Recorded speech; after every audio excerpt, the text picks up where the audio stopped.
We're going to look at something different, the churning womb.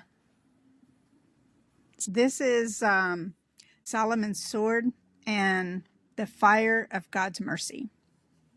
The majority of this is taken from 1 Kings chapter 3, verse 16 through 28. When a woman has a womb filling inside of her, that is not something that can be faked at all. Back in the early 90s, when I first read this passage, I instantly understood what Solomon was doing. My baby was about 6 months old, and I cried right along with the woman who would feel the pain of that kind of loss. I can understand it. I hadn't experienced it, but I could understand it. I knew Solomon was using wisdom to reveal the truth to the true mother. I knew that. Can't explain how, but I knew it. Fast forward to now, and layering like additional revelation that I've received over the years and recently with Grappy asking the question. So we're going to add that together. Let's first look back before the story with the two women. What was happening before it began? God asked Solomon to ask for anything. And Solomon's answer in the Hebrew was lev shomea lishpot. So what this is he was asking for a listening heart to judge the people and discern good and evil. The word Chokmah means wisdom in the Hebrew. Chokmah. It has nothing to do with IQ. It has nothing to do with being clever. It has everything to do with that heart. So what happens immediately after God asks Solomon what he wants and Solomon gives his answer? The next thing that happens is we actually see God showing the people how he had answered Solomon's request. And this is the frame of what follows everything else. The story of the two mothers is not random here. These women were not even two women that would typically be in a courtroom. So the story is not a typical random courtroom drama that's just been dropped into record of biblical history. It is God putting Solomon's one request on a public display. The prayer was for a listening heart to judge. The next scene is that heart at work. The story is the answer to the prayer. Like I said, these women weren't your typical women. They wouldn't normally be even before the king. So it's important to note that these women were called zonots. Z-O-N-O-T. That's harlots, prostitutes. So they obviously had a very low reputation. Neither woman had a husband. Neither woman had a witness to stand by her. That in itself speaks volumes, because women like this would rarely ever be granted a case before the king. Just this very opening shows that in a righteous kingdom, justice, and the Hebrew word for justice is mishpat, M-I-S-H-P-A-T. In a righteous kingdom, justice bent all the way down to the lowliest ones that no one else would even want to defend. I mean, that speaks volumes right there. And it's often overlooked by most people. It wasn't just about the two women and their babies being cut. It was about a righteous king permitting the lowliest to come into his presence to plead a case before that righteous king in the righteous kingdom. If we go even deeper, then the picture of this, it gets even richer. Solomon is descended from Zonah. Rahab is called Ha-Isha Ha-Zonah. Rahab was called the harlot woman. We can see that in Joshua chapter 2, verse 1. She is the mother of Boaz, the great-grandmother of David, and therefore stands in the direct line to Solomon himself. The king who bends down to hear the case of two harlots has a harlot in his own bloodline.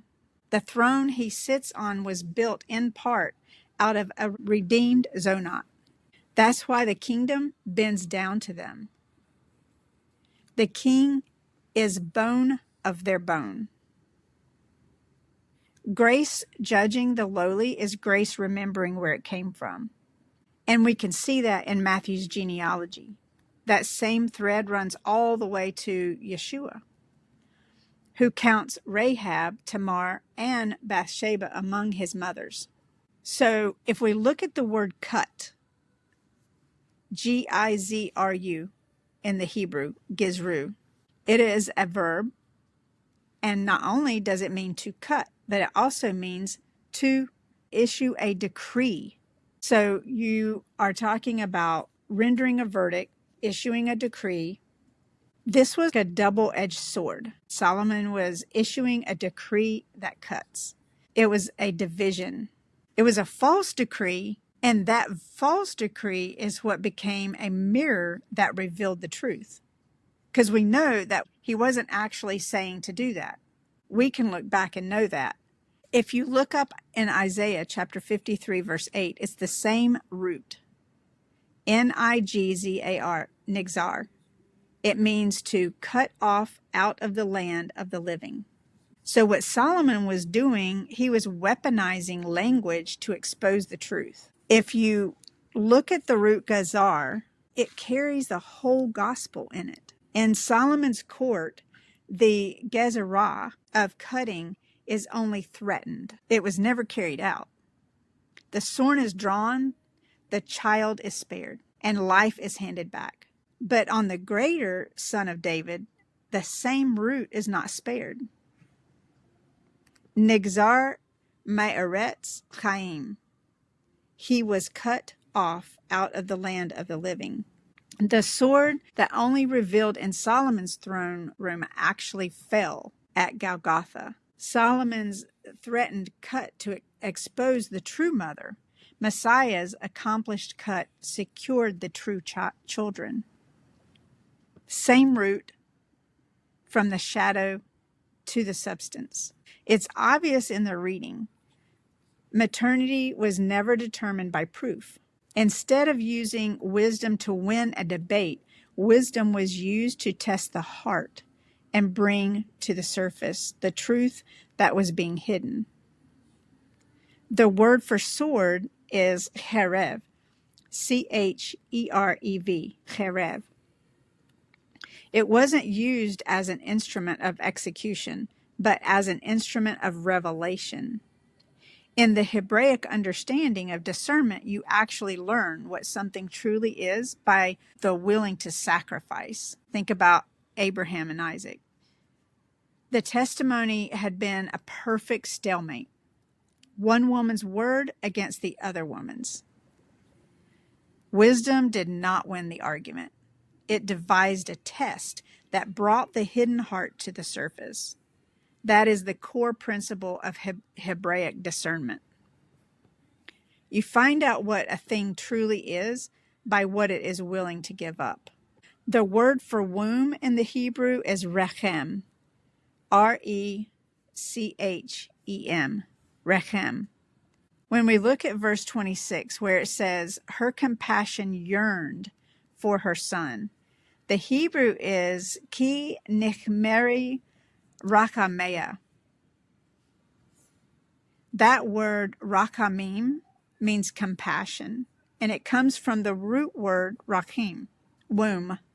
The woman's whose child it truly was had a womb feeling. Had a womb feeling. This is the same feeling that I had the first time I ever read this passage and I understood it. I had an ache in my womb. And God revealed this text to me through understanding that pain the true mother had in her own womb. That's not something that can be faked. It's involuntary reaction. It is a real ache. Over the years, when something would happen with my son, I could feel the pain and I would have this ache inside of me, like in my stomach area. I would have this weird feeling. That's the same feeling that the woman had when Solomon made that suggestion. There's no possible way for it to be faked. How can a man relate physically to this? Obviously, he could not. But what can be known is mercy. And here, Hebrew answers the question directly, because that same word is used of a man, and of the most Christ-like man in all of Genesis. When Joseph, the one who had been sold, stripped and thrown into a pit, the one with every right to divide and destroy, finally sees his brother Benjamin. And the next, what does he say?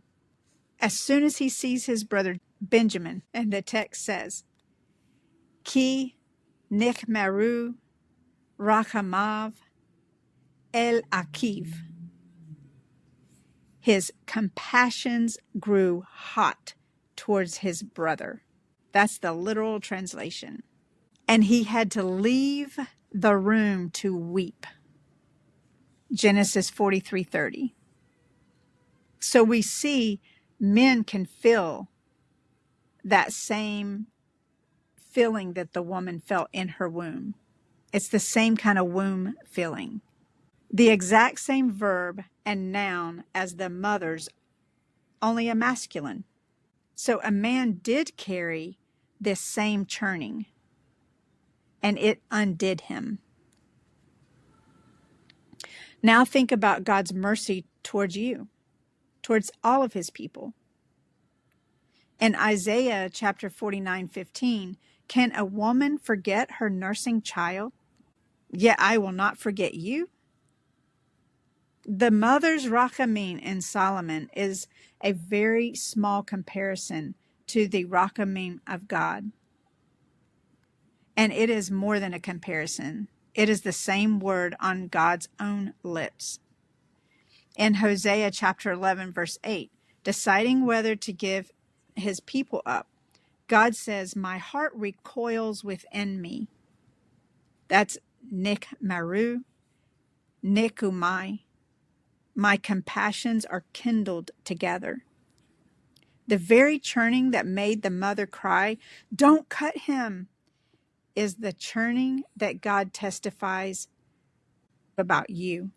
The true mother, Joseph, and God share one rare word.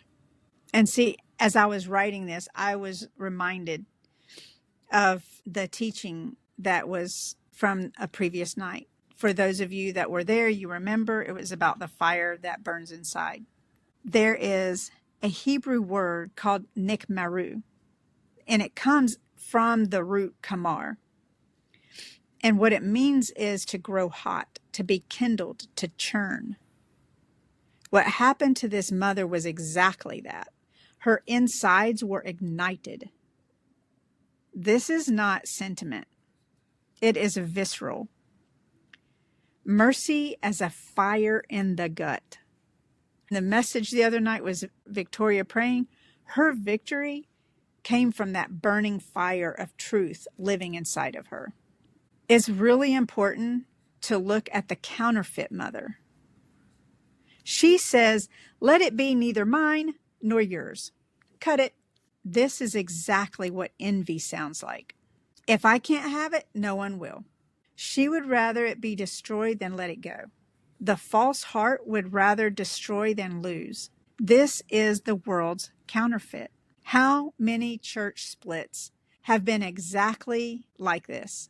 Divide the baby, divide the church. See, those arguing or splitting, they're not even thinking about the one who gave birth from the beginning, or about who is truly going to be the one hurt, the baby, the congregation.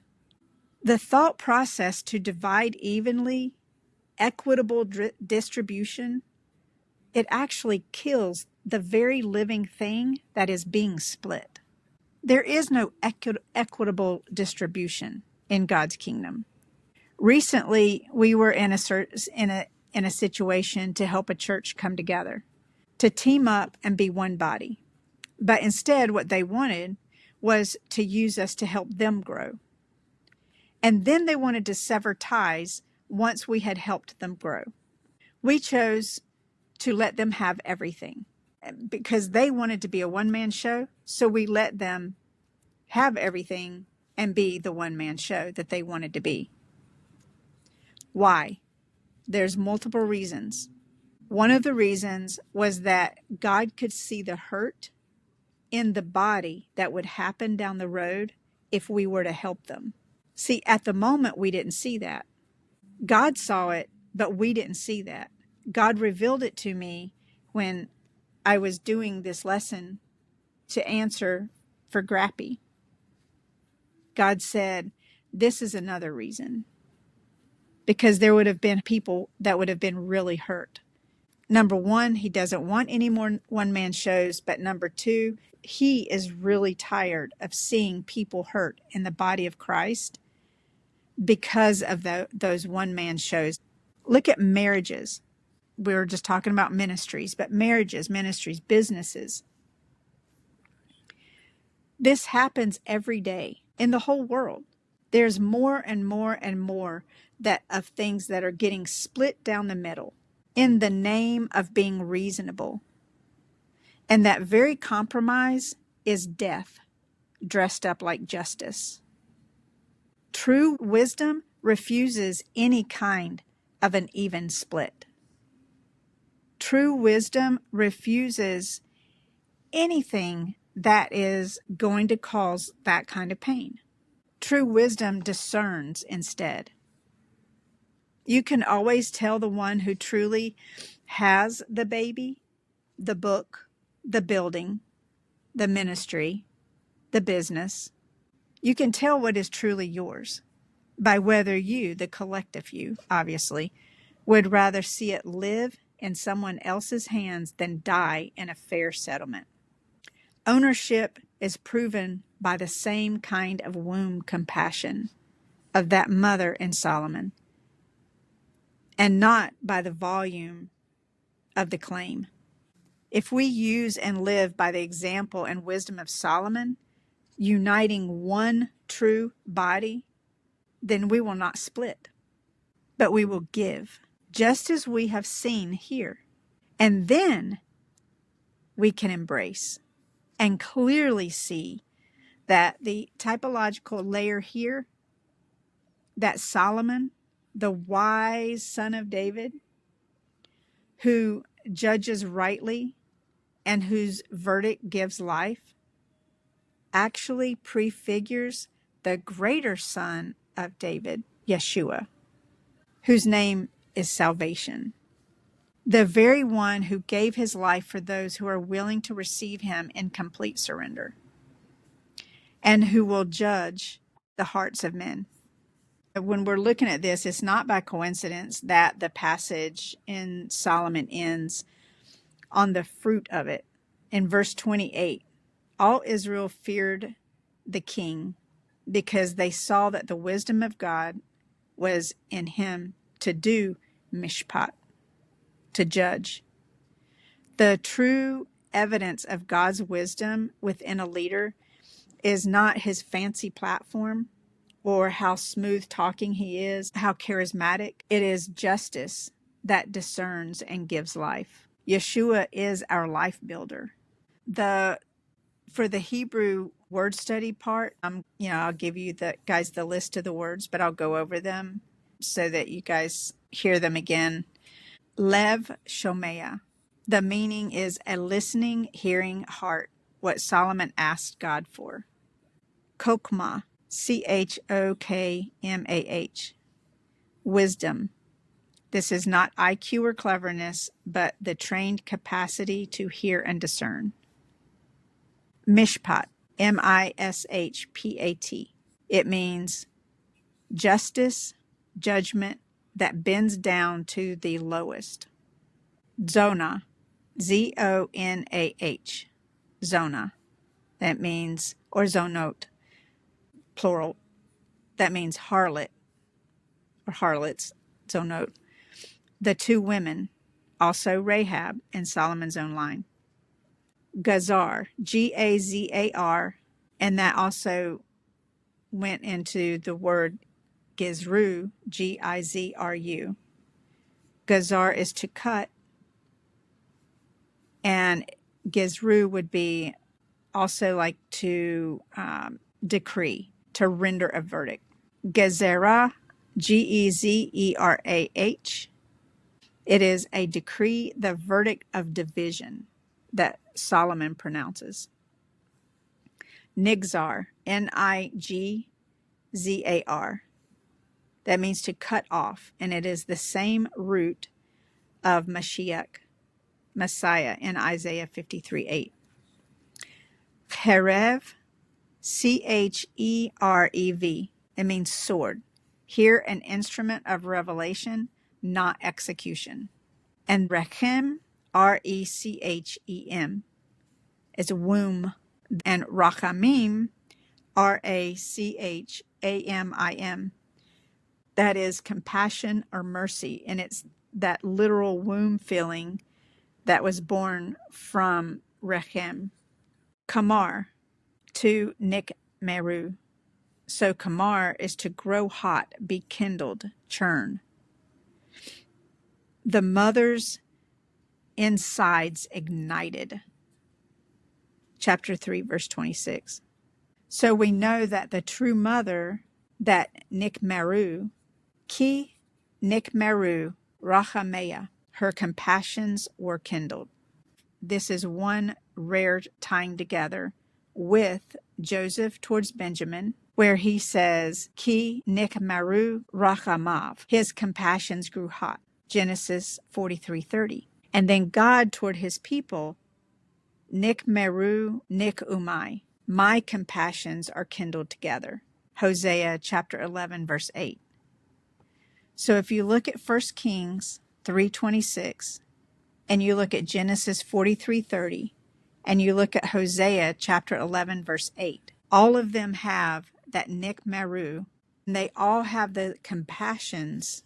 It's a very rare word. Something to think about. You can write these questions. We can talk about them. Solomon asked for a listening heart before he ever asked to be right. Where in your life is God inviting you to hear before you rule, decide, or respond, before you make a decision? Number 2, the king's justice bent all the way down to the two harlots with no witnesses, and he himself came from a harlot's line. Who are the lowest that a righteous kingdom is meant to make room for? And how are we bending down to them? Number 3, the sword revealed rather than executed. What has God allowed to be threatened in your life in order to bring a hidden heart to the surface? Number 4, nikmeru, the churning fire of mercy, is shared by the true mother, by Joseph, and by God himself. When have you felt that involuntary ache that cannot be faked? And what did it reveal to you about what was truly yours? Number 5, the counterfeit mother would rather destroy than lose. Where have you seen divide the baby thinking? And Grappa, you just had mentioned that about the church split, because people wanting to bring in the LGBTQ. So you've seen it in a church. Where have any of you seen it in marriage or ministry or in a business, in a company that you've worked for? And has it been dressed up as fairness?